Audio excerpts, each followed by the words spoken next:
Elon Musk defending his use of ketamine. It's a medication that many take to treat depression. This is in an interview with Don Lemon that was posted online yesterday. The Tesla CEO suggested that taking the drug has been beneficial for investors in his companies. Tesla is worth about as much as the rest of the car industry combined, from nothing. So that's pretty good. As I mentioned, we had the best-selling car on Earth last year. So from an investor standpoint, if there is something I'm taking, I should keep taking it. That's what he says, Jim. You pointed out that it is obviously a medication that is widely used. That, the Wall Street Journal's come after him on this, and so not unexpected that it would be at least part of this conversation. It's actually a shame. Here's a man who admits that he has depression, admits that he takes a drug that has helped millions of people. And for that, he's pilloried. I mean, I think the guy is basically, I know it's hyperbole to say what he did, but I defend him as much as possible because there are many people who would never be brave enough to admit that they take this drug. And yet this drug is a lifesaver. Lifesaver meaning it saved a lot of people from killing themselves. Yeah. Did not watch the entire interview, but I know, a good amount of it also dealing yet again with many of the issues that Musk and I discussed last May in terms of his need to share his every thought on so many different issues, many divisive issues, and why he does it.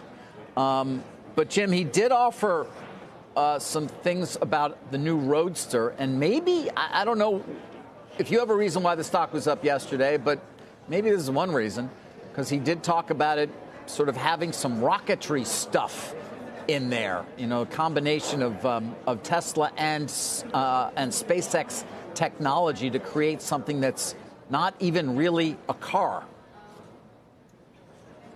Well, he has said over and over again it's a tech delivery system. Maybe that's what this is. But I think that one of the things that's happened, David, if you speak to Steve Scher, a now outgoing CEO of Hertz, the used car value of a Tesla actually has gone up in the last month.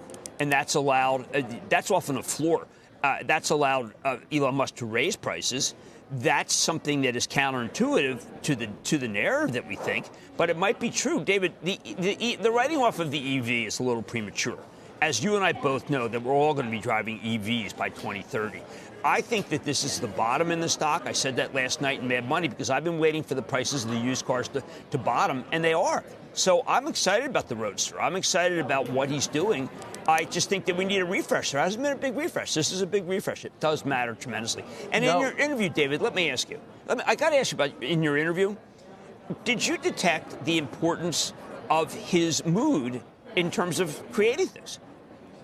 What do you mean? Well, I mean, this is one of the most creative, not the most creative person of our era, other than Jensen Huang.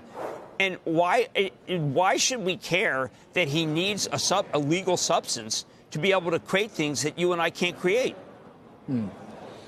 Yeah, that's a valid question. It's not necessarily one that I even think is really worthwhile of great discussion.